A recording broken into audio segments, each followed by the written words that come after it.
이보관님, 네. 어제 말씀으론 내일 아침에 출발한다고 했잖아요. 네. 한파특보 싫어요?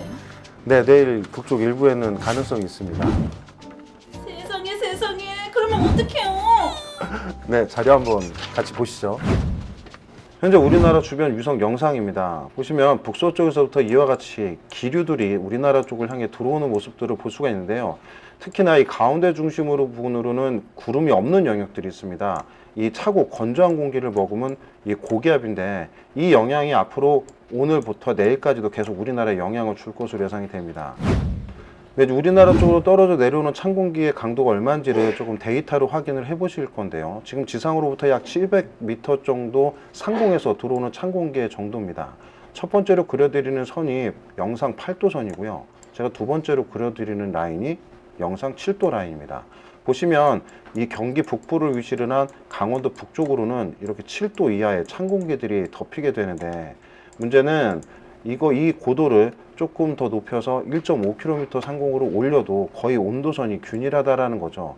이렇게 되면 지상으로부터 특정 고도 사이에 있는 온도들이 일정하게 유지가 되면서 대기에서는 안정한 공기가 형성이 되게 됩니다. 그러니까 구름이 발생하기 어렵고요.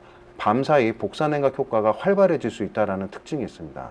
특히나 이러한 안정하고 맑은 날씨가 이어지게 되면 새벽에는 기온이 급감하면서 이 복사 안개라고 하는 현상이 발생을 하게 되기 때문에 내일은 이 추위도 문제지만 내륙을 중심으로는 안개도 낄 가능성이 있어서 이에 대한 대비가 필요해 보입니다. 이보관님. 네, 무슨 일이시죠? 태풍 하기비스는 어떻게 되나요? 네, 태풍에 대해서 궁금해하시는 분들이 있으니까 잠깐 말씀을 드리면, 지금 현재 우리나라 주변에 있는 그 상당 원위, 즉 그 수증기를 포함한 공기 또는 건조한 공기의 영역들을 표현하는 곳인데, 지금 보시면 파란색 이하 영역으로 표현된 구간들이 차고 건조한 영역이라고 보시면 되겠습니다. 그 북쪽으로는 굉장히 드라이하고요, 굉장히 콜드를 동반을 하고 있다라고 보시면 되겠습니다. 근데 이 이후 공기들이 변해가는 과정을 보시면요, 태풍이 북상하는 동안에도 계속 우리나라는 이러한 차고 건조한 공기 영향을 지속적으로 받고 있기 때문에 이 태풍이 굉장히 대규모의 찬 공기들을 뚫고 올라오기는 매우 힘들 것으로 예상이 되고요.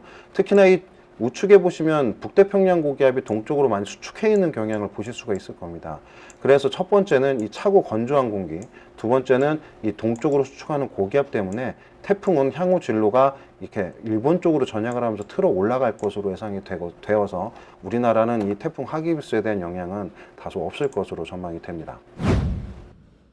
네, 어제 예보가 알고 싶다 첫 편이 나갔습니다. 많은 분들이 좀 관심을 가져주셨는데요. 이 김정민님께서 질문도 함께 주셨더라고요.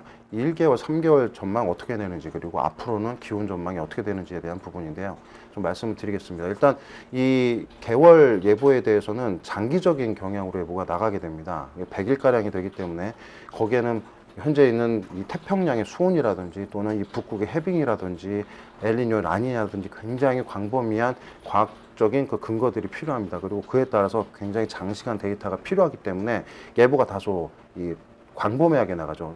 흔히 이제 러프하게 나간다고 하는데, 그래서 현재 이제 10월부터 12월까지 기온 경향을 보면 일단 10월 달은 그 평년과 비슷하게 조금 높습니다. 평년의 기온이 약 14도에서 15도가량 되거든요. 그거보다 비슷하거나 조금 높다는 얘기가 되겠고요. 11월 달 같은 경우는 평년보다 조금 높습니다. 평년의 기온이 7도에서 8도가량 되니까 이걸 좀 감안하시면 되겠고요. 12월 달 같은 경우도 평년과 비슷하거나 조금 높습니다. 기온은 약 1도에서 2도가량 되는데, 이런 식으로 평년값에 비해서 예보가 나가기 때문에 조금은 러프하고 조금은 우리가 행동을 결정하기에는 조금 어려울 수는 있지만, 그래도 앞을 볼 수 있다는 점에서는 충분히 활용 가치가 있지 않을까 생각을 합니다. 앞으로도 많은 관심을 가져주시길 바라고요. 여러분과 이런 시간을 가져서 조금 더 기상 상식에 대한 부분, 그리고 앞으로 예보에 대한 조금 더 쉬운 설명을 드리도록 하겠습니다. 이상 예보가 알고 싶다 우진기였습니다.